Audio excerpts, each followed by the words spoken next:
Basile, tu nous entends? Allô, Ella, je serai un peu retardé, mais je vous rejoins dans quelques minutes. Hein. Ça marche, Kémo, à tout de suite. Bonjour, Mary. Bonjour, Elage. Très bien, vous allez bien? Ça va bien et vous-même? Oui, ça va super, merci beaucoup. Alors, je vous passe déjà la main en tant que co-animatrice de cette réunion, de ce webinaire, pardon. Voilà, donc là, vous avez la main. Alors, on va démarrer dans quelques petites... dans 2 minutes, de temps que, voilà, que tous les panélistes soient là. Et voilà, je vous laisse gérer la... Voilà, Yann Lebo est déjà là, hein, qui va commencer ce panel. Ok, d'accord. Laissez-moi juste une minute le temps de me poser un peu. Alors, il y a Kémo, il y a vous et il y a Yann Lebo. Et qui d'autre? Laissez-moi voir. Beltilo Kossa. C'est ça.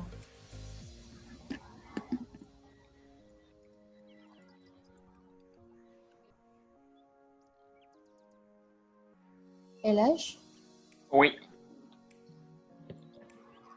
On va commencer dans combien de temps? Alors, je pense que nous... Alors, Yann, tu es avec nous? Je pense que nous pouvons démarrer, hein, si Yann est prêt. Voilà, je vous laisse, Mary. Hein, voilà, allô. Votre webinaire à vous de gérer. Oui. Pas bon. Merci. Bonjour tout le monde. J'espère que vous m'entendez. Yann. Oui. Bonjour. Ça va, Mary? Ça fait longtemps. Ça fait un bail. Ça va bien? C'est vrai, ça va et toi? Et le confinement, enfin le semi. Je vais bien. Et vous? Bien. Moi, c'est Mary Bey. Je suis animatrice d'une émission qui s'appelle High Tech 221, donc dans le digital. Et vous? Moi, c'est Lokossa Belti, comme c'est écrit là. Je suis CEO de Flash Event, photographie et design et cofondateur aussi de Azteca. J'œuvre dans la transformation digitale des entreprises. On aide surtout les entreprises à passer au mode digital, surtout du côté de la communication. Donc, tout ce qui est leur visibilité en ligne et aussi sur le terrain. Et donc, je suis ravi de faire votre connaissance à tous et de participer à ce hackathon qui, dans cette situation de crise planétaire, tout à fait arrive à point nommé. Et j'espère qu'avec nos idées, au moins, on réussira à combattre et à gagner la bataille contre cela. On l'espère tous. Et là, je pense qu'il y a Kémo qui disait tout à l'heure qu'il serait un peu en retard, c'est bien ça? Alors, oui, a priori, hein, qu'il allait nous rejoindre dans quelques minutes. Je ne sais pas s'il est de retour entre-temps. Voilà, mais a priori, non. Donc, je pense que nous pouvons démarrer néanmoins. Ok. Voilà, On va écouter... présentation. Comment? Avec Yann qui a une présentation. D'accord, donc Yann, si tu es prêt, on va commencer par ta présentation. On va t'écouter et une fois que tu auras fini, je vais reprendre la parole et voir s'il y a des intervenants, des questions, puis on va lancer une discussion. C'est OK? Ça marche. Ouais, ça marche. Et vu qu'on n'est pas nombreux, essayons de donner la parole aux gens et tout, que ce soit un maximum interactif, quoi. Ce serait super cool. Oui, il n'y a pas de souci. Génial, merci. Et puis bonjour à tous les participants. Je vois pas mal de noms que je connais. Diabel, Cédina, salut les gars, j'espère que vous allez bien. Je vais partager mon écran. Mary, si ça marche, tu vas me dire. Ok. Est-ce que vous voyez mon écran? Oui, moi je vois. Est-ce que les autres voient? Oui, de mon côté. Yeah, super. Cool. Alors, en tout cas, merci de l'invitation. Merci Eladj. Eladj m'a donné un sujet challenging de mixer design thinking Et en fait, le rôle que peuvent jouer les gouvernements et la nouvelle manière qu'ils ont de communiquer et d'interagir. Moi, j'ai traduit ça de la manière que je le comprenais et surtout sur la petite expérience qu'on peut avoir entre design thinking et action publique, de manière en général.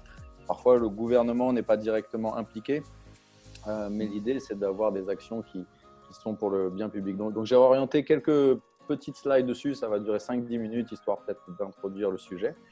Et puis après, on pourra faire le panel. Ça va? Vous voyez bien et vous m'entendez bien? Oui, Oui, ça c'est va. parfait. Parfait. C'est parfait. Cool. Yes. Nickel.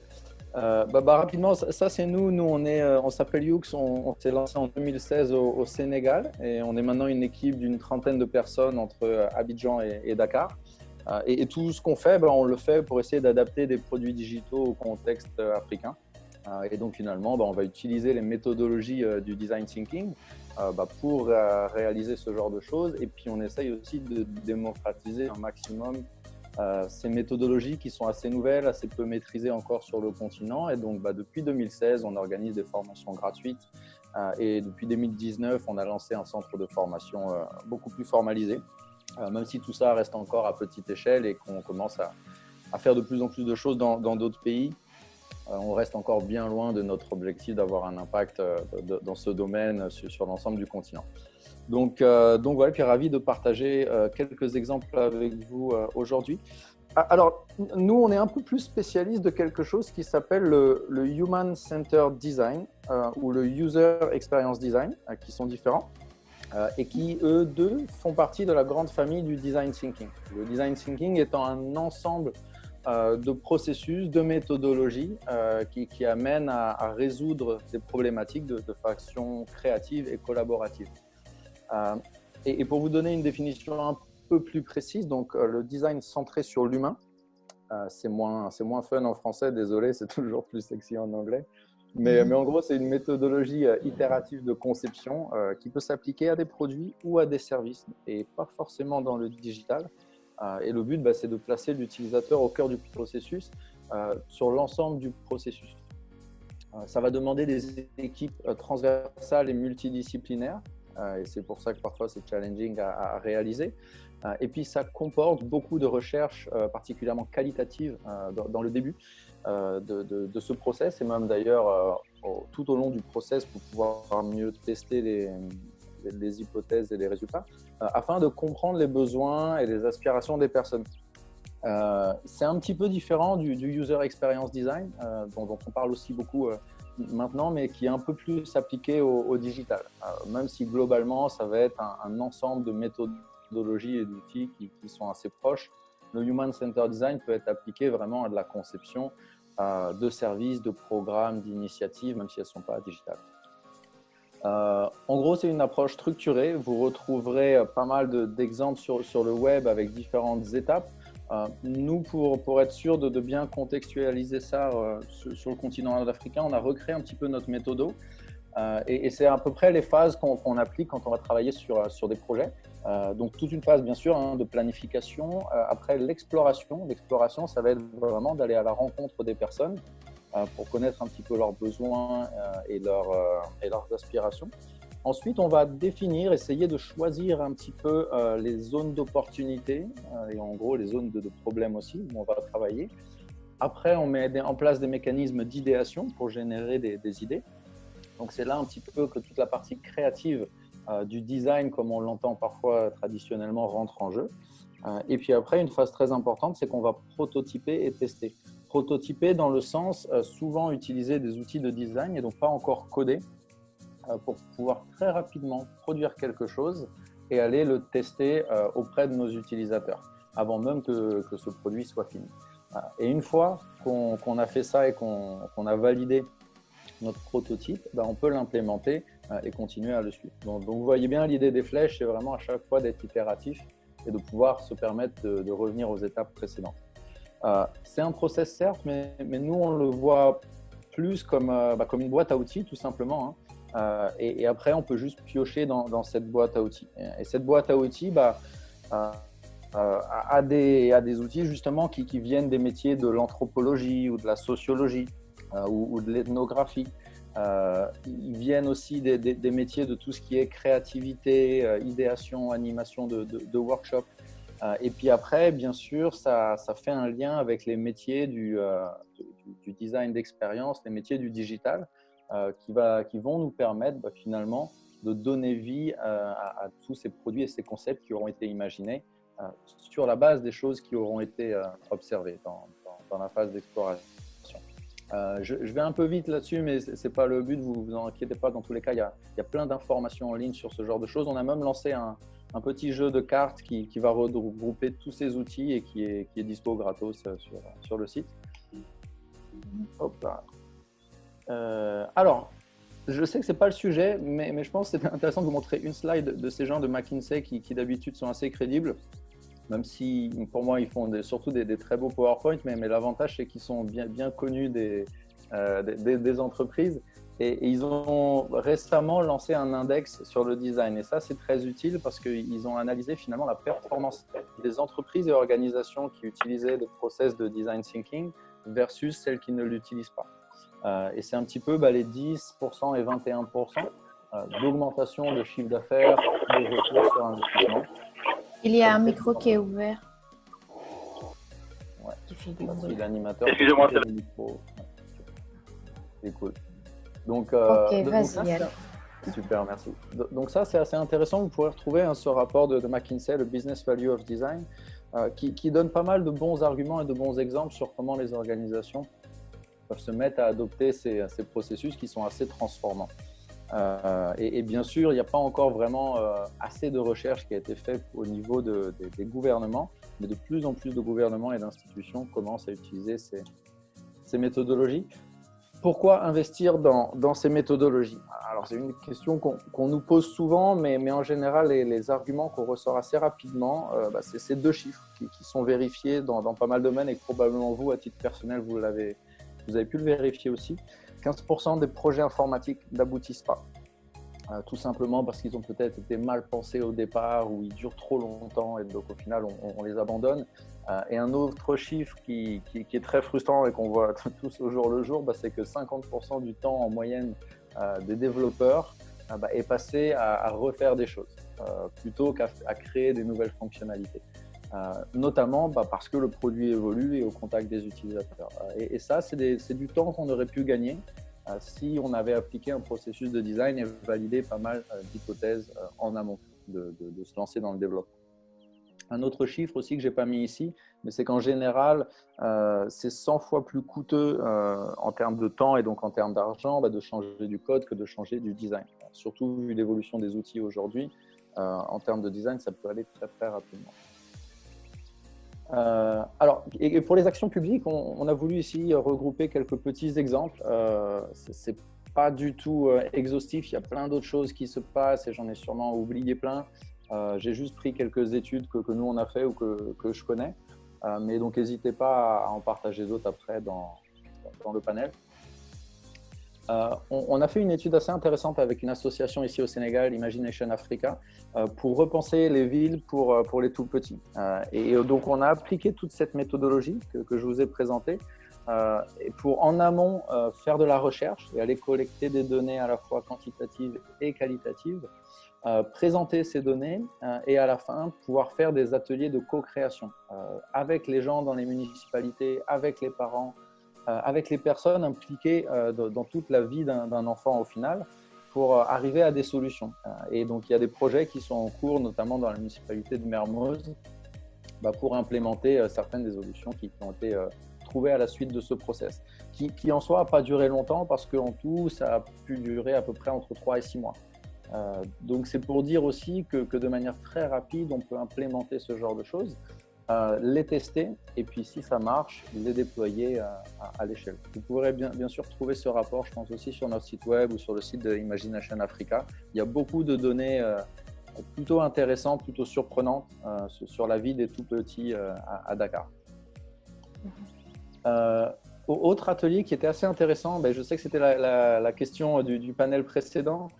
On a commencé avec Facebook toute une initiative pour essayer de mieux designer les conditions générales d'utilisation et les protections de données personnelles qu'on voit dans les applications. notamment parce que d'un côté, les startups et les entrepreneurs ne savent pas bien comment s'y prendre et sont parfois mal informés.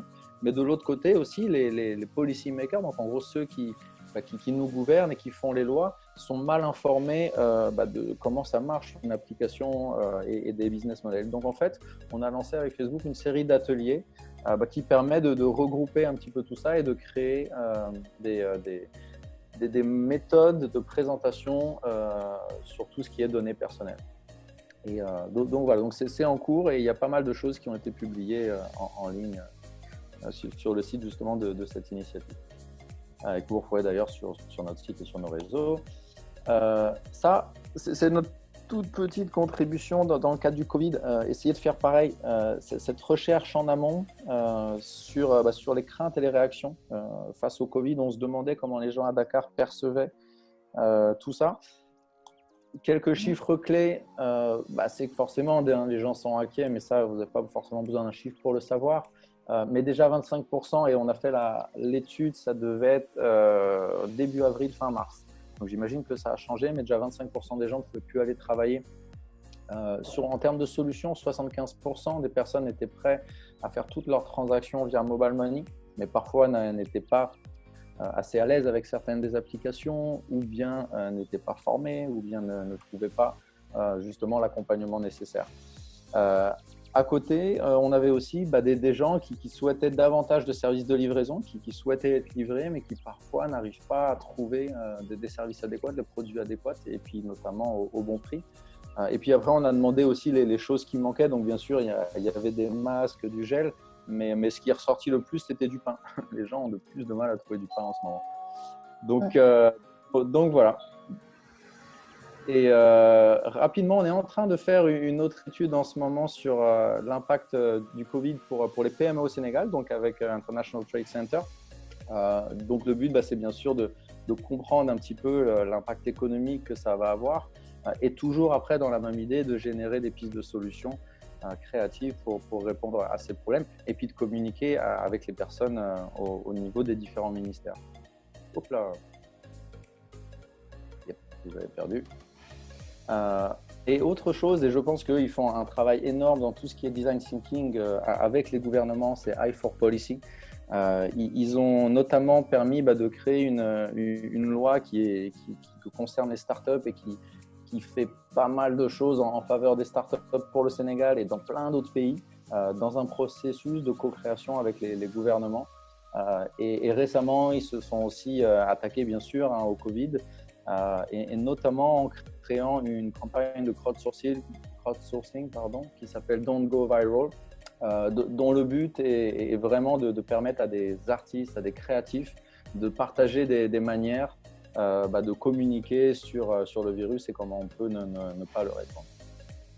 Donc voilà, j'espère que je n'ai pas été trop long. Vous pouvez retrouver la plupart de ces études gratuites à télécharger sur yux.design.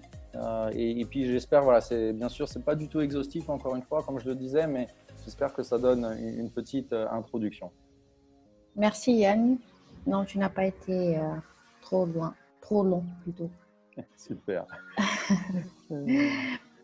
Ok, on va repasser la parole. J'espère que vous avez bien suivi. En tout cas, c'était très intéressant comme présentation.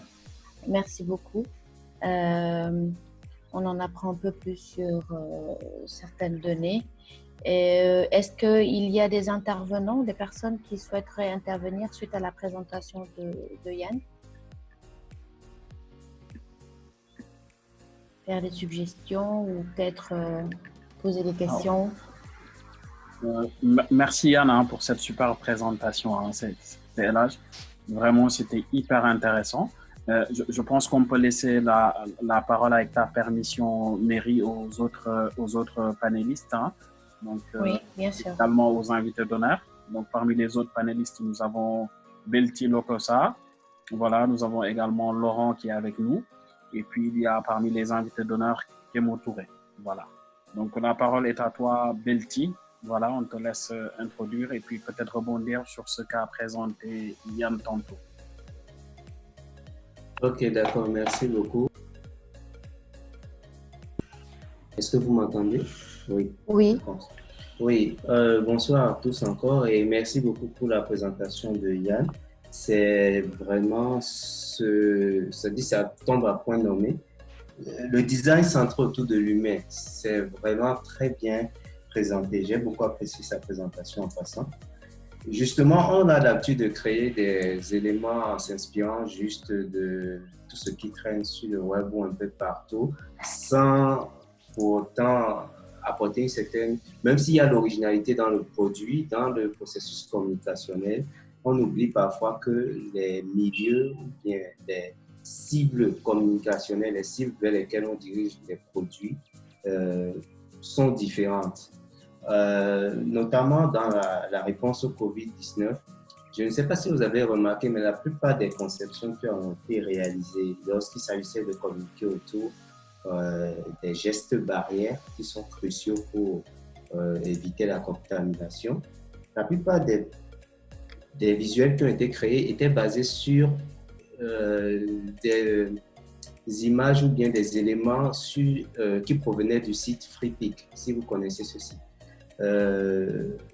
Tout le monde copiait juste ce que l'autre avait fait et il y avait un vrai manque d'innovation selon mes observations. La plupart des créations, je retrouvais à chaque fois les éléments de Freepik qu'ils ont pris pour pouvoir réaliser leur visuel. Et parfois, donc, on se retrouvait avec des personnages à caractère européen ou asiatique. Pas que j'ai un problème contre ça.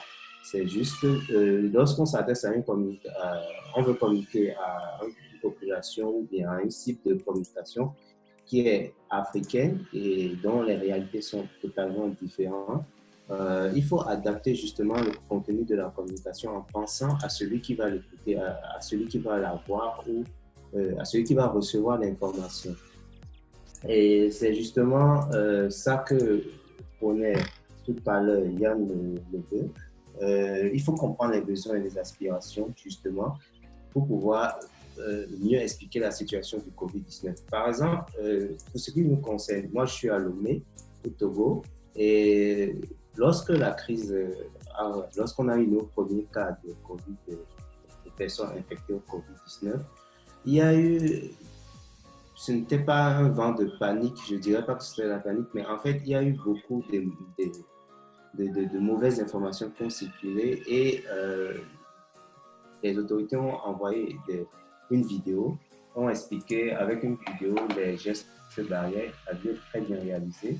Et il y a un site qui a été mis à disposition pour pouvoir avoir les statistiques au jour le jour, les chiffres au jour le jour de qui est infecté, qui est guéri, qui est décédé et combien de cas il y a actuellement au Togo. Donc, on est à 123 cas confirmés actuellement, juste pour l'information. Donc, c'était une très bonne initiative, mais au-delà de ça, ce n'est pas tout le monde qui a accès à la connexion Internet et qui pouvait justement savoir ce qui se passe dans le pays parce que une grande partie de la population n'a pas les moyens de s'offrir le coût de la communication Internet ici. Les coûts d'abonnement sont assez élevés. Et donc, l'autre aspect, ça sort un petit peu du design thinking, mais comme c'est dans un objectif de communication pour pouvoir atteindre la plus grande majorité de la population, il aurait fallu organiser ou créer des médias, dans les médias traditionnels, des médiums, disons, je pourrais dire des audios ou des vidéos ou bien des publicités en langue locale qui pourraient justement pallier à cette disparité. Quelques radios ont eu l'initiative d'expliquer en langue locale les gestes barrières et pourquoi il fallait les appliquer. Mais je vois, selon les observations que nous avons sur le terrain ici, beaucoup de désinformation subsiste. Il y a beaucoup de gens qui s'imaginent que le virus est dans l'air et que rien que respirer à l'aide sans mettre de masque pourrait infecter certaines personnes. Donc, il y a aussi les réseaux sociaux qui jouent beaucoup sur des images complètement décalées, parfois des fake news pour pouvoir transmettre de fausses informations. Et pour lutter contre ça, je sais qu'au Sénégal, la pénétration de l'Internet est beaucoup plus développée, donc les procédures que l'État a mis en place sont beaucoup plus diffusées. Si je ne m'abuse, je ne suis pas actuellement au courant de tout ce qui est en place au Sénégal. Mais ici, au Togo, nous avons ce souci-là qu'au-delà de Lomé, les informations sont perdues. C'est-à-dire, au-delà de la capitale, on se retrouve dans un petit néant informationnel lorsqu'on entre à l'intérieur du pays. Et donc, ceci favorise une certaine hystérie lorsqu'il s'agit de contacts humains où les gens ont tendance à réagir un tout petit peu comme si tous ceux qui viennent de Lomé sont des infectés. Et donc, c'est toujours dans le processus communicationnel qu'on peut résoudre ce problème en menant des actions publiques, en créant des images ou des affiches qu'on pourrait diffuser jusqu'à l'intérieur du pays qui pourraient mieux expliquer ce que c'est que le COVID-19 et ceci en langue locale aussi. Et je pense qu'au-delà des confinements et du respect des mesures barrières, une très bonne communication sur le COVID-19 est très importante pour pouvoir justement permettre aux gens de comprendre la réalité de ce qui se passe et donc de savoir comment réagir et éviter la propagation du virus. Je ne vais pas monopoliser la parole et je pense qu'avec les débats et les différents apports et des uns des autres, nous allons pouvoir avancer face à cette nouvelle difficulté qui affecte toute la planète et particulièrement les pays africains dans les prochains mois. Merci, Betty. Lokossa, merci pour votre intervention. Il est vrai que on doit aussi vraiment sensibiliser dans les langues locales, surtout en Afrique, parce que je pense que même ici à Dakar, enfin nous on s'arrête à Dakar, mais il y a des localités qui croient encore que le Covid, voilà, ça a été inventé par le gouvernement. On voit que dans la localité de Yoff, ils ont même mis une banderole pour dire que le Covid-19 existe réellement et donc de vraiment prendre les mesures qu'il faut. Donc, c'est sûr que la communication doit beaucoup s'orienter vers tout ce qui est langue locale afin de rentrer vraiment dans les contrées les plus reculées. Je pense qu'en Afrique, c'est vraiment là où il faut mettre l'accent en fait en ce qui concerne la communication. Tout à fait. Donc, Elhaj, Oui. si nos invités veulent prendre la parole, Kemo ou Monsieur Kazmarek, voilà, le micro est ouvert. Alors, j'abonde totalement dans votre sens, hein, aussi bien Mary que Belty. Merci pour cet apport aussi Belty. Hein. Il est vrai que les langues vernaculaires aujourd'hui ont un atout qui est hyper important dans la communication. Plus elle est ciblée, plus on atteint l'objectif. C'est la règle de base en termes de communication. Alors, peut-être, Kemo, si tu es avec nous, on va te laisser la parole pour voir un peu quelle est ton analyse justement sur, d'un point de vue global sur la communication et tous les aspects attenants au graphisme, au design, voilà, et qui, dans cette communication, avec un clin d'œil sur la façon étatique, la façon des gouvernants de gérer cette situation de crise exceptionnelle. Ok, bonjour tout le monde. Merci Elhaj et toutes les personnes qui sont impliquées dans cette initiative que vous organisez. Pour ma part, j'ai bien écouté l'intervention de Yann et le précédent interlocuteur. Ce que je peux dire par rapport au gouvernement, je pense que le Covid, de manière générale, au Sénégal et en Afrique, de manière générale, on a observé une tendance, c'est que ça a un peu reflété l'impréparation de pas mal d'États, de nos États surtout, par rapport à des situations de crise. Comment gérer une communication de crise? Ça part de la gestion de est-ce qu'on ferme ou on ne ferme pas les aéroports, mais avec tout ce qu'il y a comme conséquence en fait derrière. Donc, si je prends un exemple, au Sénégal, on dit qu'on va fermer les aéroports, sauf ils seront autorisés à atterrir ou décoller seuls des avions cargo ou en cas d'évacuation sanitaire. Sauf que, manque de bol, aujourd'hui, la France dit que non. Moi, la France est tombée, entre guillemets, hein, c'est-à-dire que le système sanitaire des pays développés sur lesquels nous comptons sont tombés. On ne parle plus aujourd'hui d'évacuation sanitaire parce qu'il n'y a aucun pays au monde qui est en mesure d'absorber des cas graves en cas de crise comme ce qu'on est en train de vivre. Donc, qu'est-ce qui ça engendre, en tout cas, vis-à-vis de l'État, c'est de dire, écoutez, qu'est-ce que nous allons faire, en tout cas, qu'est-ce que nous avons fait jusqu'à maintenant pour être sûr que, voilà, on a des infrastructures sanitaires qui sont à niveau, la mise à niveau de nos infrastructures sanitaires. Est-ce que toutes les initiatives en train d'être prises aujourd'hui vont dans ce sens de dire, écoutez, il y a des moments où on peut compter que sur nous-mêmes, sur nos propres initiatives. Qu'est-ce qu'on peut entreprendre pour répondre à des situations de crise similaires? Donc, je pense que pour un pays comme le Sénégal, c'est un véritable enjeu de dire, écoutez, il y a des choses pour lesquelles aujourd'hui, si on prenait le budget alloué aux évacuations sanitaires de l'État du Sénégal sur l'année et qu'on se mettait à construire des hôpitaux modernes, peut-être que dans 10 ans, on va rattraper en tout cas un pays comme le Maroc. Pas la France, mais au moins pour le Maroc, on peut être au niveau du Maroc. Et je parle du Sénégal, mais c'est valable pour la plupart des pays. Hein. Le Nigeria, où je venais, il n'y a même pas un an, le président Bourré a fait 3 mois à Londres pour se soigner, juste quand je sais pas, il avait un problème à l'oreille. Donc, que ce soit le Sénégal ou certains pays en Afrique, on a toujours ce problème-là de mettre à niveau nos infrastructures sanitaires, mais également c'est valable pour pas mal de secteurs. Je prends aussi, toujours dans la santé, si je parle des infrastructures, je peux parler du cas des médicaments. Qu'est-ce qui se passe aujourd'hui? La France dit aujourd'hui, moi, j'interdis toute exportation de médicaments parce qu'on est face à une crise.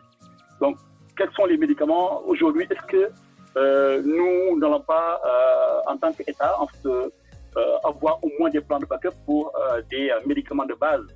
Je veux dire la chloroquine. On avait une usine de chloroquine qui était au Sénégal, qui a fermé pour des problèmes, je ne sais pas, qui ne veulent budgétaires ou de mauvaise gestion ou whatever. Mais qu'est-ce que l'État va apprendre de cette histoire-là pour mettre en place des dispositifs, mais vraiment très simples, qui ne coûtent pas des milliards pour pouvoir les mettre en place? Ça, c'est le premier point, en tout cas, pour moi, vis-à-vis de l'État, les questions que ça pose. Le deuxième point, c'est si on prend l'exemple de comment est gérée la distribution de l'aide alimentaire apportée aux ménages les moins favorisés. D'accord? Aujourd'hui, on a un vrai problème au Sénégal. On n'a pas de cartographie de savoir. L'État ne peut pas aider directement un citoyen. Donc, par exemple, j'ai des amis qui sont en France aujourd'hui. C'est des entrepreneurs.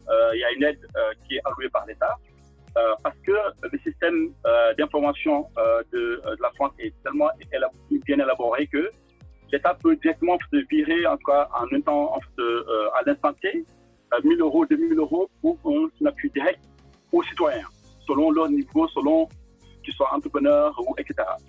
Au Sénégal, on ne l'a pas. Pourquoi on ne l'a pas? Parce qu'aujourd'hui, peut-être que on n'a pas un lien direct avec l'État. Le taux de bancarisation est très faible. Ok. L'administration fiscale, c'est pas tout le monde qui paie ses impôts. Les impôts n'ont pas forcément les comptes bancaires de tous les contribuables. Donc, c'est des vrais challenges qui peuvent, à mon avis, être réglés. Hein. Tout simplement, si je prends l'exemple du Nigeria, toujours, au Nigeria, aujourd'hui, ils peuvent directement injecter de l'argent parce que chaque Nigérian a ce qu'ils appellent un Bank Verification Number. On sait quel est quand tu crées un compte en banque au Nigeria, le premier jour, la première fois que tu crées ton compte en banque, on prend tes empreintes digitales comme on le fait pour le numéro de téléphone. Donc, à partir de ce moment-là, tous les comptes que tu vas créer, que ce soit un compte en tant que personne physique ou en tant que personne morale, vont être rattachés à cette information-là. Donc, l'État peut être en mesure de savoir exactement si on veut donner genre 1000 francs CFA à chaque citoyen, on peut, en partie du BVN, faire un virement instantané à l'instant T et de manière gratuite pour tous les citoyens du Nigeria.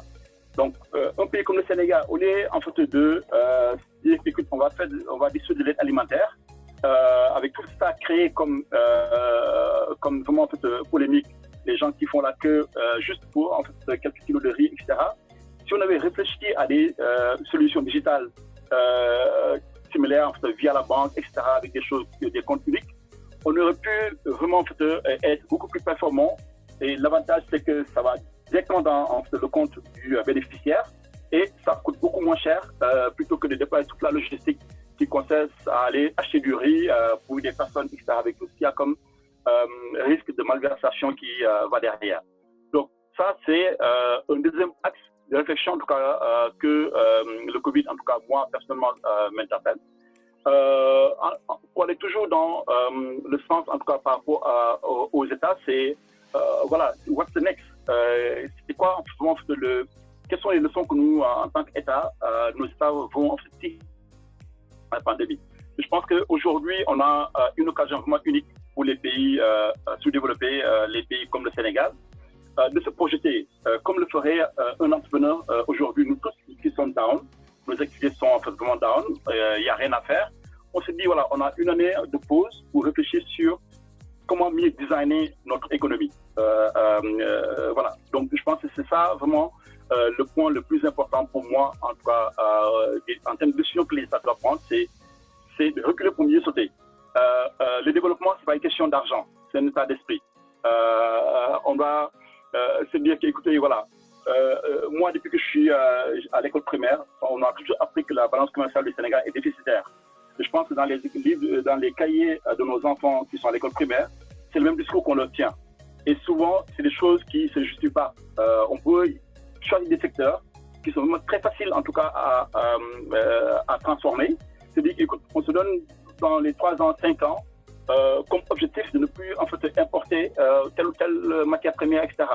La prochaine crise, la crise pour moi, elle vient de commencer, en fait, elle n'a même pas commencé. Parce que la véritable crise de tout ce qu'on dit là, c'est la crise alimentaire qui va suivre.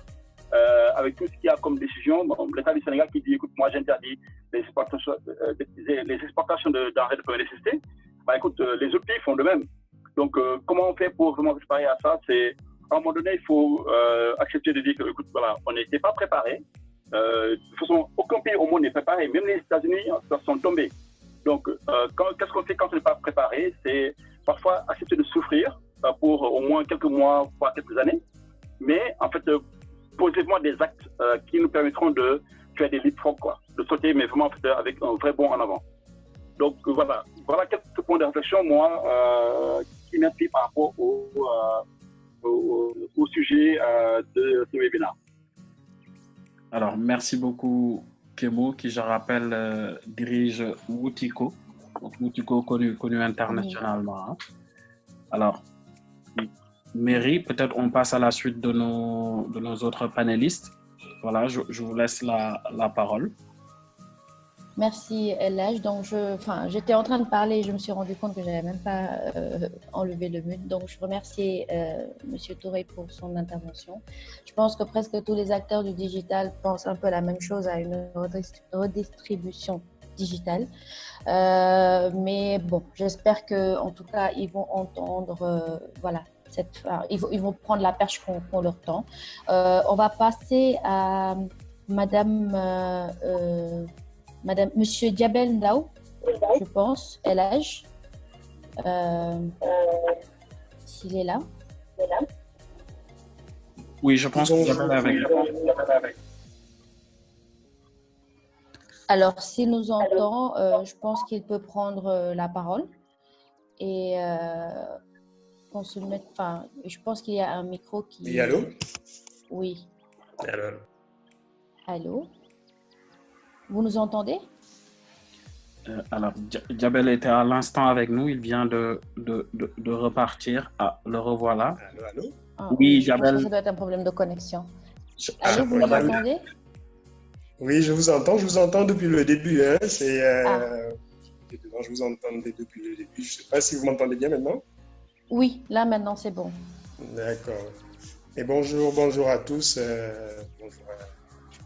Merci beaucoup de m'associer à ce panel. J'étais juste en sourdine en train d'écouter.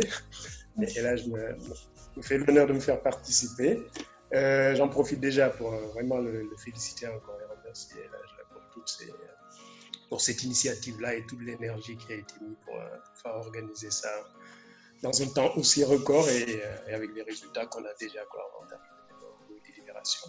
Donc moi, c'est Yabel Ndaou, je suis le coordinateur national du projet NTF4. NTF4 qui est un programme qui appuie le secteur du numérique sénégalais, mais avec un focus au développement à l'international. Donc on a pas mal de PME et de startups qui sont bénéficiaires du programme, mais on travaille aussi avec les structures d'appui telles que Optique, telles que la CEPEX, l'Agence sénégalaise de promotion des exportations. Et donc, les ministères, c'est par ce biais-là que l'on est quand même en relation avec le secteur public, donc le gouvernement. S'agissant du sujet en particulier, je remercie Yann sur sa présentation là, j'ai appris pas mal de choses, parce que moi, quand j'entendais parler de UX design, c'est tout ce qui est, comment on appelle, interface utilisateur, mais beaucoup plus associé à des produits technologiques.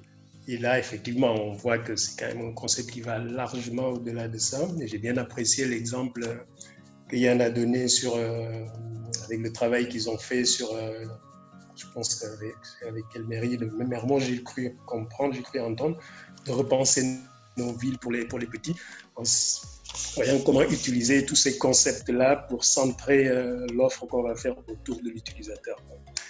Et par rapport au thème proprement parlé, UX design, ou comment les gouvernants communiquent durant cette phase de crise-là, moi j'ai envie d'être un peu plus optimiste quand même sur le constat, en me dire, comme beaucoup l'ont signalé, on est dans cette maladie-là a surpris tout le monde.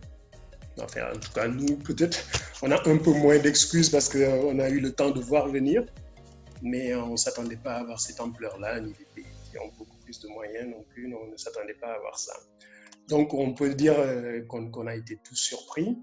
Après, comment on a communiqué? Est-ce que, moi, la question que j'aimerais retourner un peu à des experts tels que Yann, tels que Kémo, tels qu'en tout cas les experts de ce domaine-là, est-ce que le gouvernement actuellement a mal communiqué par rapport à cet événement-là?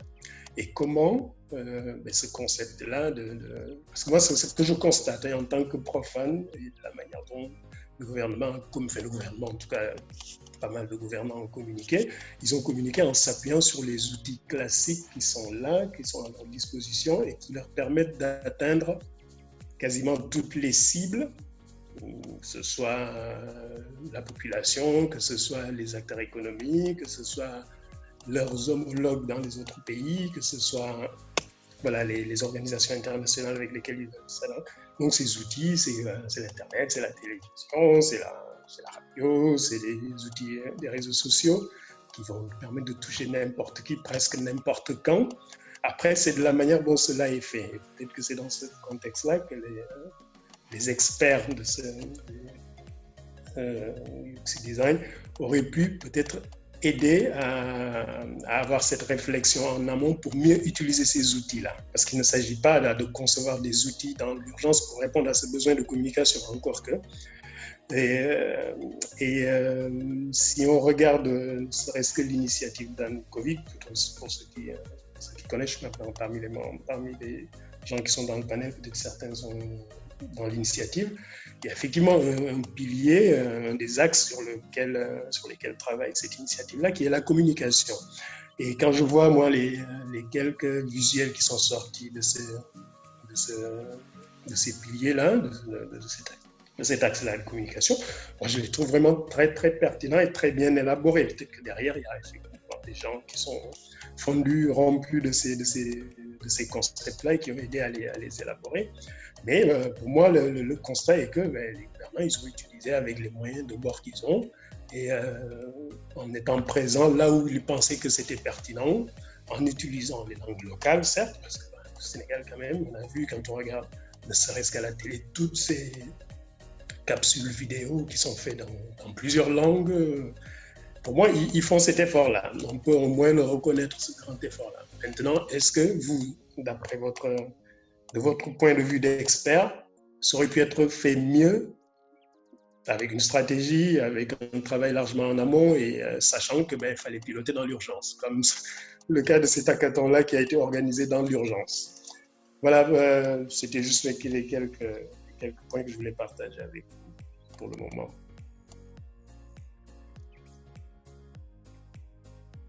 Merci, merci Djabel Ndao. Merci pour cette intervention. Donc, je pense que vous avez interpellé directement Yann, enfin, un petit peu tout le monde tous les panélistes. Hein. Donc, Yann, si tu peux juste apporter un élément de réponse par rapport aux interrogations de M. Ndao. Yes, merci Djabel. Et je partage tes constats et tes craintes et puis de tout ce qui aurait pu être mieux fait. Mais c'est vrai qu'effectivement, je pense qu'en général, il faut que cette capacité à travailler avec notre gouvernement sur des petits projets, de manière créative, et puis ensuite les tester et les faire grandir. Donc en gros, ce processus de design, il faut que ça devienne une habitude. Et il ne faut pas attendre qu'on ait des crises pour le mettre en place. Et alors, peut-être une des bonnes choses qui va sortir de tout ça, c'est que les gouvernements auront un peu plus appris à travailler avec ce genre de méthodologie, avec la communauté des startups, comme c'est le cas pour l'application d'Anne Covid, et c'est génial. Mais c'est vrai que dans tous les ministères devraient s'y mettre. Et j'avoue que nous, on fait plein de formations, elles sont gratuites souvent, mais jamais on a eu des candidatures de gens du gouvernement. On n'a pas fait particulièrement non plus de démarches pour aller les chercher. Et ça, c'est peut-être justement le rôle qu'on devrait jouer dans les années à venir. Mais effectivement, les seuls échanges qu'on avait eus, à un moment, c'était avec les douanes qui souhaitaient travailler sur ce genre de méthodologie, pas seulement pour concevoir des produits, mais pour changer la façon de travailler en interne de leurs équipes. Et ça n'a jamais abouti. Donc je pense que moi, je partage vraiment ce constat et je serais prêt à pousser toute initiative dans ce sens. Sachant qu'effectivement, on aura sûrement d'autres problèmes qui vont revenir un jour, et donc plus on arrive à savoir bosser avec nos gouvernements, mieux ce sera, et plus les bénéficiaires et les habitants de nos pays vont en bénéficier. Donc voilà, en tout cas, je partage votre avis. Merci Yann. Alors, on va passer au prochain panéliste, Elhaj. Oui, Laurent, on peut, Hello tout le monde. À Laurent. Vous m'entendez? Comment? Oui, Laurent. Oui. Très bien. Vous m'entendez bien, ça va? Oui, on vous entend bien. Ok, bonjour, merci. Désolé, moi je suis reclus sur le balcon. C'est mon seul coin possible avec mes enfants pour être tranquille et suivre cette excellente discussion. Merci Elhaj pour l'organisation de tout ça. Et pouvoir aussi venir un peu porter ma pierre à l'édifice avec la solution Quasar sur laquelle pendant tout le call j'ai dû répondre aussi à des questions sur les codeurs qui veulent accéder à la plateforme et puis pouvoir noter aussi des excellentes idées qui ont pu être données par tout le monde. Donc merci beaucoup Elhaj pour l'invitation. Merci Mary, Djabel, Betty, Kemo, Yann, super présentation. Et je tiens à dire que je déteste parler tout seul. Donc, s'il y a des gens qui veulent réagir tout de suite à ce que je dis, il ne faut pas hésiter. J'aime bien l'interaction. Je suis je suis psychologue. J'aime l'échange. Je suis psychologue, mais ça fait 15 ans que je suis dans l'informatique, que j'ai fait des grandes choses dans l'informatique aussi. Et maintenant, je suis plus sur les startups, sur la EdTech, donc la formation des codeurs. Et donc, il ne faut pas hésiter à intervenir quand je vais parler. Donc Yann, merci beaucoup pour la presse sur le design thinking, c'était top. Merci pour les interactions de chaque personne. Moi, j'ai envie de dire aujourd'hui sur la situation qu'on vit, c'est totalement inédit, absolument imprévisible. Et chaque pays, là je ne parle pas juste de l'Afrique, chaque pays réagit comme il le peut, avec ses gouvernements qui sont ce qu'ils sont.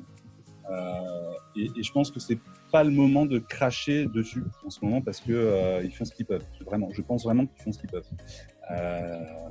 Moi-même, là, aujourd'hui, j'avais le choix. Je suis entre Paris, Douala, Dakar.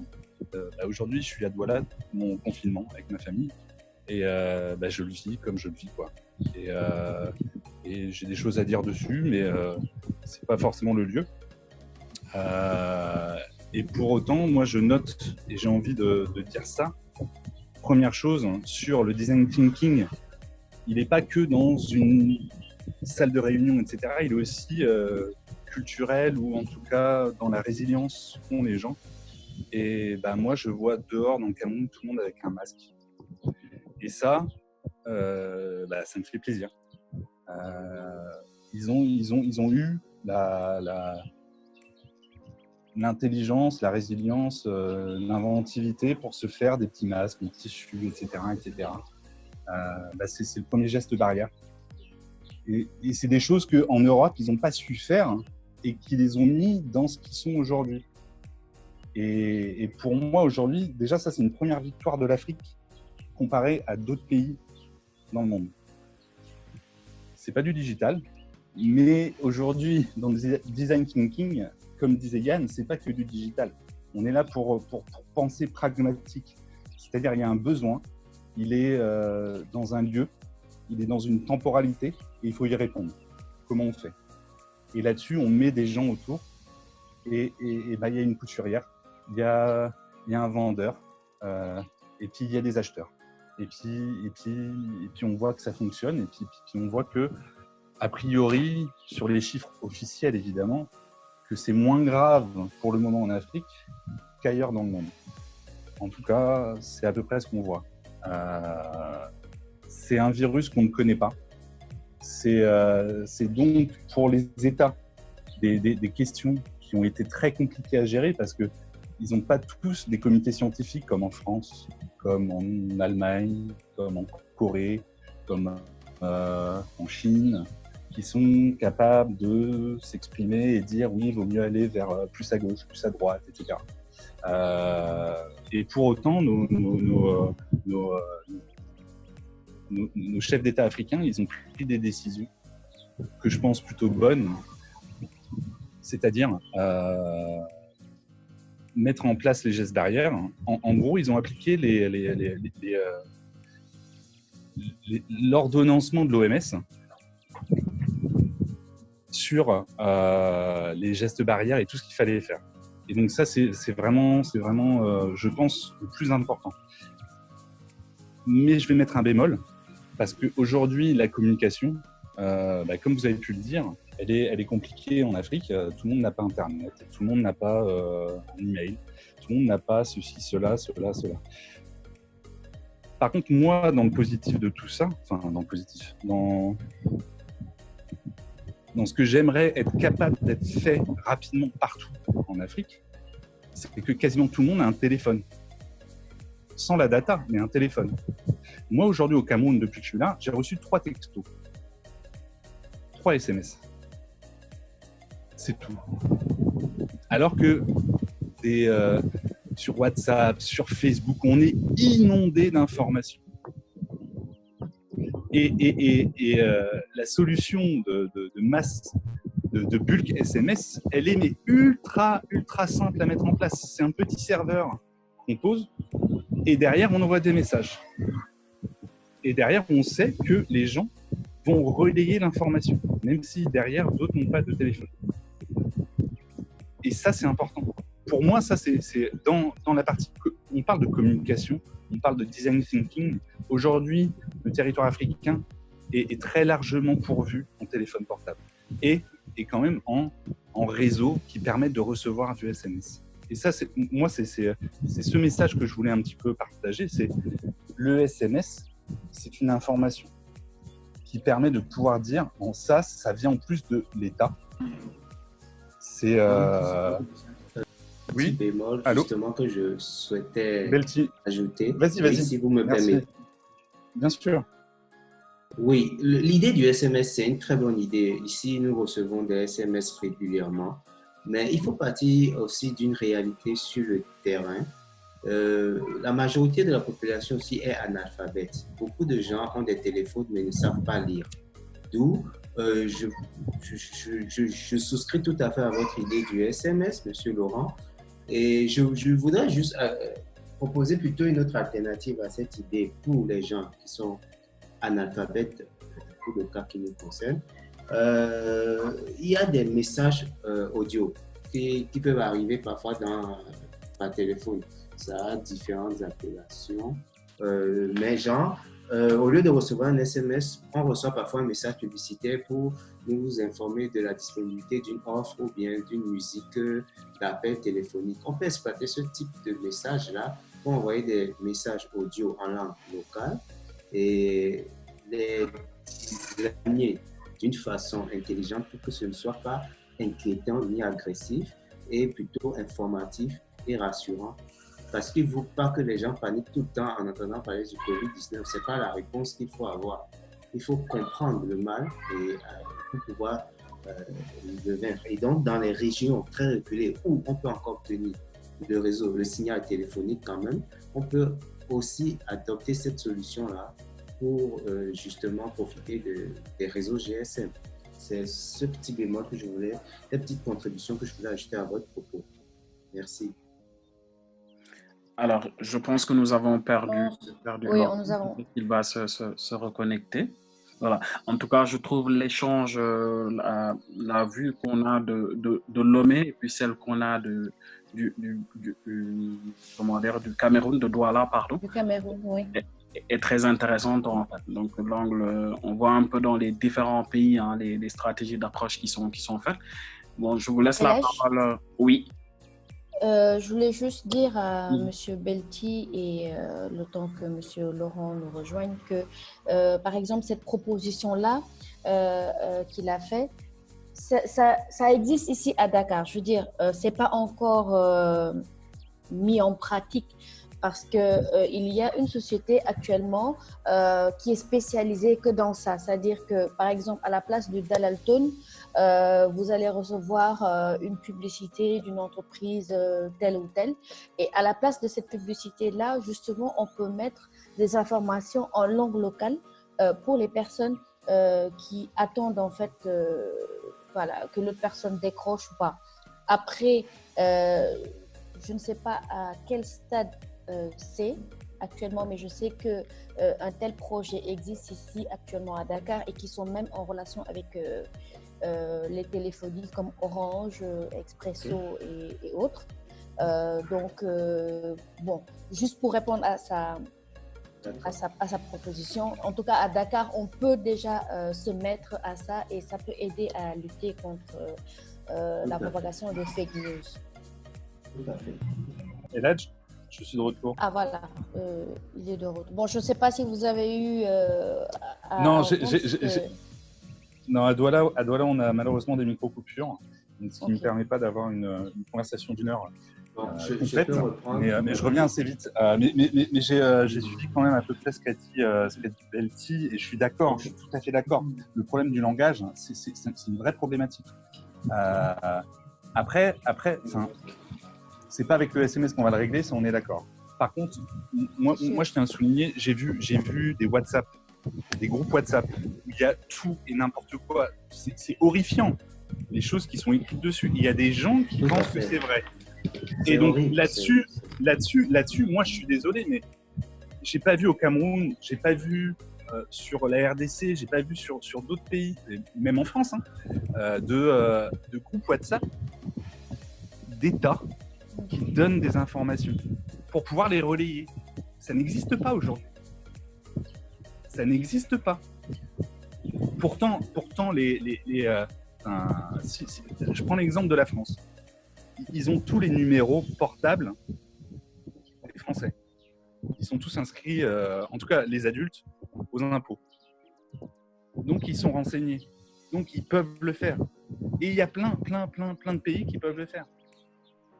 aujourd'hui, comment on peut, moi, la question, c'est une des questions aussi du challenge, c'est comment on peut centraliser une info fiable pour les gens qui sont perdus, ils ont peur, ils sont anxieux. Moi, je passe mon temps à rassurer ma communauté autour de moi. Que ce soit ma famille ici, que ce soit les gens avec qui je travaille, etc. Parce qu'ils ne savent plus où donner de la tête, parce qu'ils ont des informations qui viennent de partout.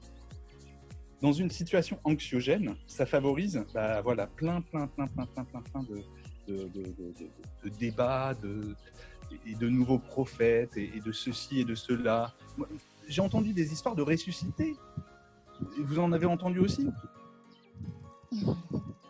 Et ça, il faut réussir à être pragmatique. Et on revient sur le design thinking, c'est-à-dire apporter une réponse pragmatique à un problème avec les moyens qu'on a.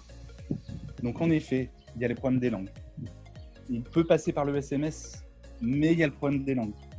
Et bien voilà, c'est ça qu'il faut mettre sur un tableau noir à un moment donné et se dire comment on résout le problème là où je suis, dans ma localité, dans ma temporalité et avec le problème que j'ai en face de moi. Là, on est loin du code, hein. On est loin du code. On est dans la résilience. Il faut prendre le problème qu'on a. Il est là, on ne peut pas faire sans. Et il faut le combattre avec nos armes. On n'a pas toutes et tous, les femmes d'abord, les mêmes armes. Mais par contre, on a des idées et on sait qu'on ne va pas se laisser faire. Et donc, voilà. Mais voilà, ce côté d'avoir une voix unique, voire même mondiale, j'en sais rien, quoi. Mais pour moi, l'OMS, c'est une des grandes perdantes quand même de toute cette histoire. Elle a été balbutiante au début de la crise. Elle rattrape un peu du terrain sur la fin, mais au final, elle ne nous a pas apporté ce qu'on voulait, quoi. Ensuite, et je voulais en finir sur moi, mon temps de parole. Là, aujourd'hui, il y a une histoire qui est en deux parties sur la crise du coronavirus. Il y a les gouvernements, mais il y a aussi l'état civil, dont nous faisons partie. Qu'est-ce que nous pouvons apporter? Ce qu'on est en train de faire en ce moment même. Porter un message, essayer de développer des solutions, essayer de créer, de faire rencontrer des gens qui ne se seraient jamais rencontrés avant pour résoudre, ou en tout cas pour freiner ce problème. Et ça c'est ce qui permettra d'avancer le plus vite. Soyez-en sûrs. C'est la société civile qui va permettre de pouvoir faire avancer les choses. En espérant que justement cette société civile plutôt côté santé, donc les bureaux d'études, les chercheurs, etc., fassent beaucoup d'avancées sur tout ça. Mais nous avons aussi notre rôle à jouer sur la logistique, sur plein de choses, plein de choses, et surtout en Afrique. Il faut aller vite, donc allons vite. Et puis merci à tous pour être là, pour pouvoir essayer de faire avancer les choses. Merci Laurent et merci aussi pour votre contribution. Alors, il y avait quelqu'un qui avait levé la main pour participer. Donc, on va laisser la parole à M. Abdoukarim Sarr qui avait levé la main. Je pense qu'il souhaiterait participer au débat. Donc, vous avez la parole, M. Sarr. Bonsoir Myriam, merci. Je me présente Abdoukarim Sarr, directeur de projet en ESN. Oui, je voulais apporter une maigre contribution en disant qu'effectivement, aujourd'hui, les gouvernements ont fait ce qu'ils ont pu, comme le soulignait tout à l'heure Laurent. Mais je pense que là où peut-être qu'il y a eu un manquement, c'est plus, et qui est même la base fondatrice du design thinking, le fait de pouvoir mettre autour de la table différents panélistes, justement, différents horizons, et aborder cette question sous différents angles. C'est une problématique, c'est-à-dire comment on s'en sort, mais par contre, on a plusieurs solutions à mettre sur la table, plusieurs solutions. On a plusieurs angles d'attaque, parce qu'effectivement, on donne ces infos de fake news, Il y a aussi l'aspect économique, on n'en parle pas beaucoup. Il y a l'aspect psychologique, on n'en parle pas. Bref, il y a tout un tas de choses qui sont anxiogènes, qui sont perturbateurs. Mais derrière, effectivement, si on revient à la base du design thinking, c'est-à-dire inviter les États, inviter les acteurs publics, inviter les acteurs privés, la société civile, comme disait Laurent, mais tout le monde. On prend en compte le commerçant qui est au bout de la rue, le directeur de société qui a sa boîte. À ce moment, il ne peut pas faire fonctionner les choses parce qu'il ne reçoit pas justement les commandes des invités. Bref, je ne vais pas être très long, mais je pense que pour qu'on s'en sorte, il faut que derrière, que tout le monde se repose des questions et qu'on intègre ceux qui doivent l'être et ne pas juste prendre une société d'élitistes ou de prendre des systèmes de communication qui sont, entre guillemets, voilà, du passé, mais qu'on applique, des templates qu'on applique à tout type de com, ce qui ne le fait pas.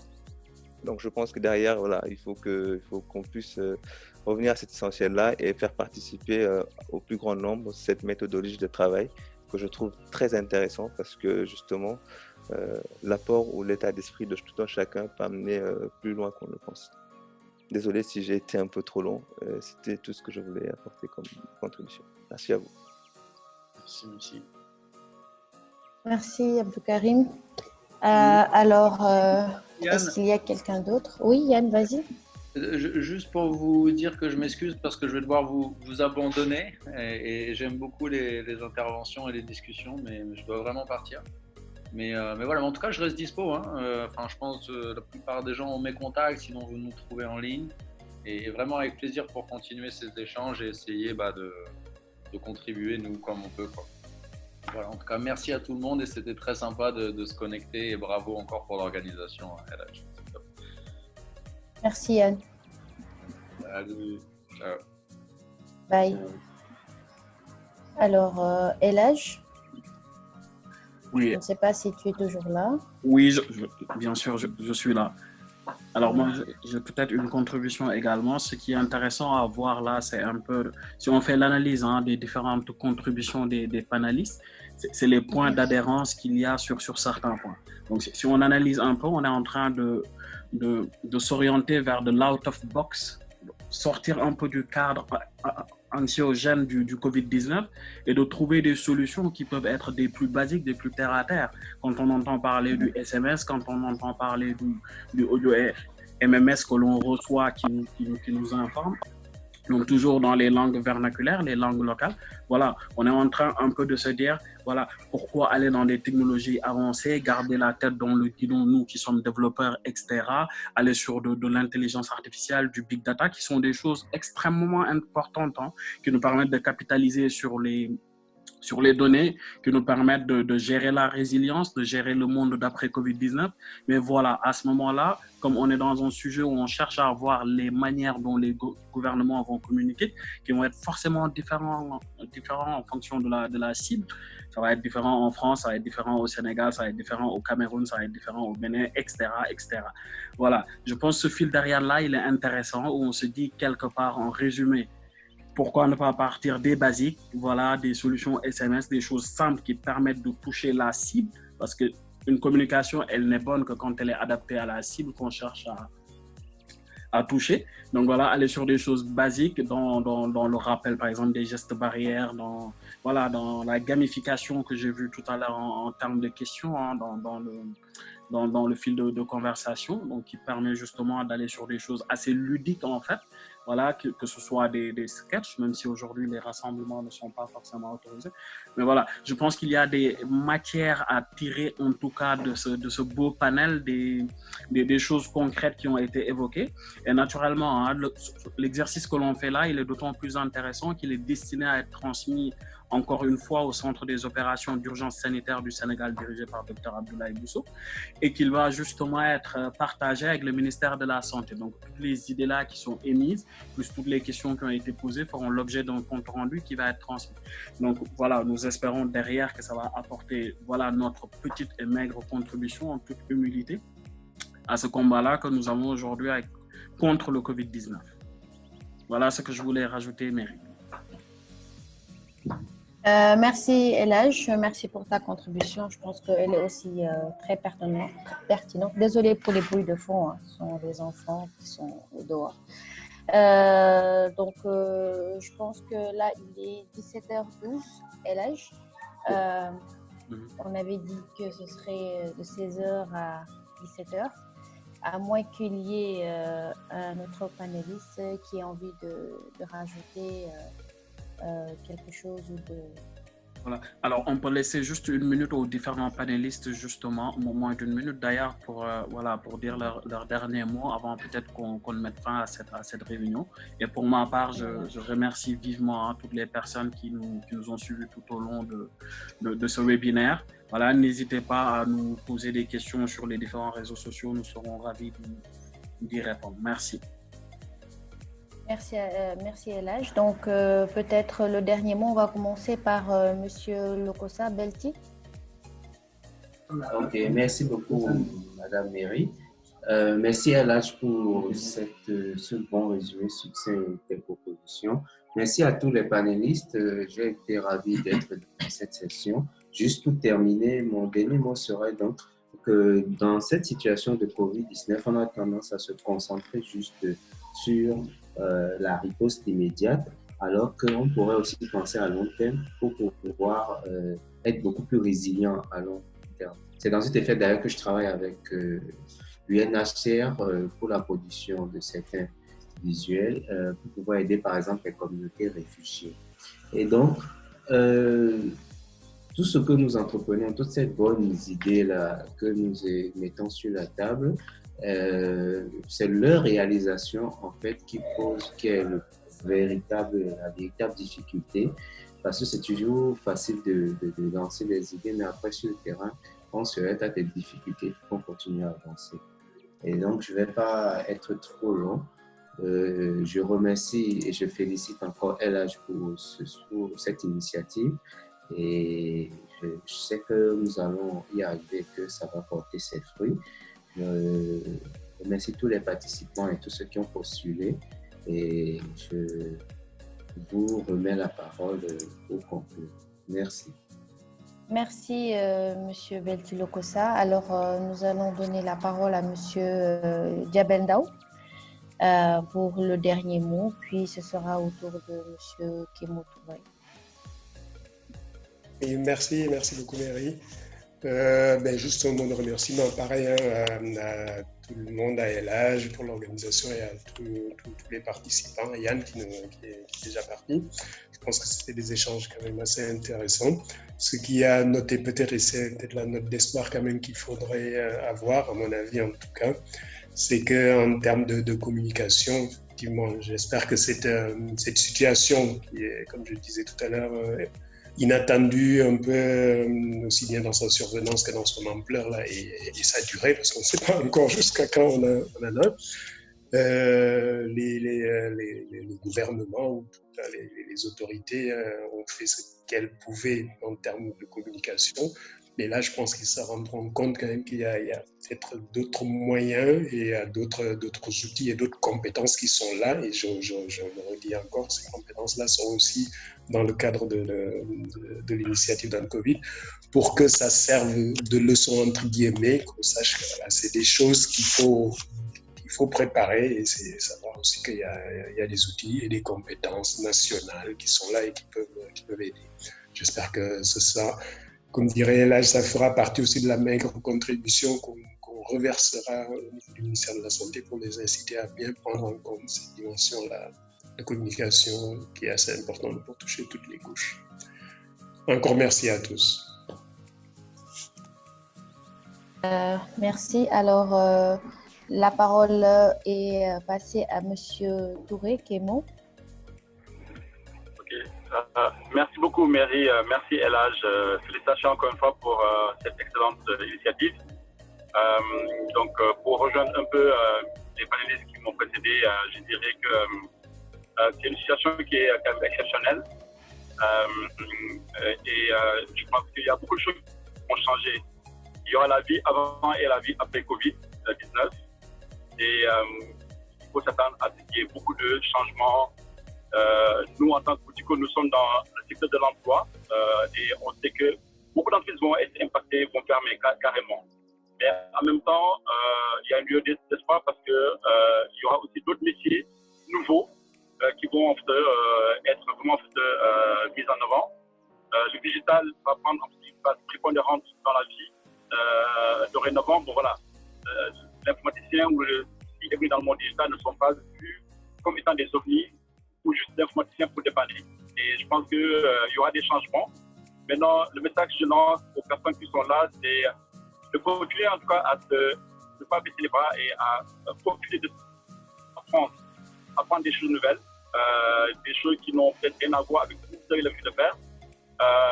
Parce que à la reprise, on ne sait pas quand, mais il faut être prêt. Il faut être prêt, même si on dit que demain, la reprise, il faut vous donner les moyens d'être prêt et ne pas vraiment laisser vraiment baisser les bras pendant cette période qui est un peu challenging parce que la situation est vraiment très facile en tout cas à être démotivé dans ce contexte-là. Donc, soyez vraiment ouverts à apprendre des choses nouvelles et profitez de cette période-là. Voilà ce que je peux partager comme mot de la fin. Encore une fois, merci beaucoup pour cette invitation, Elage. Et Mary, merci pour l'animation. Merci Kémo, merci à toi. La parole est passée à Monsieur Laurent Kazmarek. Si vous êtes toujours là, est-ce qu'il est là? Monsieur Laurent Kazmarek? Allô, allô. Oui, voilà, vous êtes là. Merci Mary, pardon. Merci pour l'animation, déjà d'une. Merci d'avoir bien cité mon nom de famille, qui n'est pas simple. Je veux le dire. Donc c'est parfait, Kazmarek, c'est parfait. Je vais être très rapide, hein, moi, dans mon finish. Je vais remercier donc l'organisation Elage, surtout Mary pour l'animation, et j'ai envie de remercier et pensons à tous les codeurs en ce moment en train de développer des projets. C'est eux qui sont l'essence même de ce pourquoi on est là en train de pouvoir débattre et faire avancer les choses. Donc merci à eux. C'est un peu la force qui ne parle pas, qui n'a pas voix pour le moment, mais elle aura la voix demain avec la nomination des projets qui seront en tête de liste. Moi, je suis positif. Je suis déjà persuadé que, comme le disait Kémo, il y aura un avant, un après. L'après, il sera beaucoup plus digitalisé. Tout le monde a bien pris conscience qu'il faut arrêter peut-être le parapheur. Et là, je pense que vous voyez de quoi je veux parler. Les parapheurs avec milliards de trucs à signer sur une journée et en fait, derrière, il ne se passe rien. Donc bref, passons la vitesse supérieure. Tous, nous sommes dedans. Tous, nous avons notre part à faire et faisons-la. On n'a pas intérêt à s'arrêter maintenant. Il y aura de la casse, on le sait. Ça va être dur. Il va falloir l'absorber. Il y a la résilience. Il y a la résilience africaine. On sait avancer. On va avancer. Let's go. Merci. Bon, alors, on n'a qu'à avancer. Let's go then. Et enfin, on va passer la parole à M. Abdou Karim Sarr pour aussi son dernier mot. Merci, Laurent. Merci Mary, et merci à l'ensemble des participants et ceux qui suivent aussi, si bien les panélistes que les participants à la conf. Merci à Monsieur Diop pour cette excellente initiative. On ne cessera pas d'essayer de remercier parce que quand même c'est une excellente chose. Et puis voilà.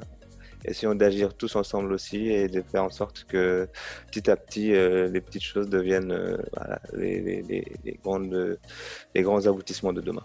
Merci à tous et bonne fin de journée. Merci Abdou Karim Sarr. Alors, Elad, je pense qu'on est arrivé au terme de ce webinaire. Pour ma part, je remercie tous les participants et surtout toi de m'avoir associé à cela. Ça a été un plaisir de le co-animer avec toi et d'organiser un petit peu les interventions.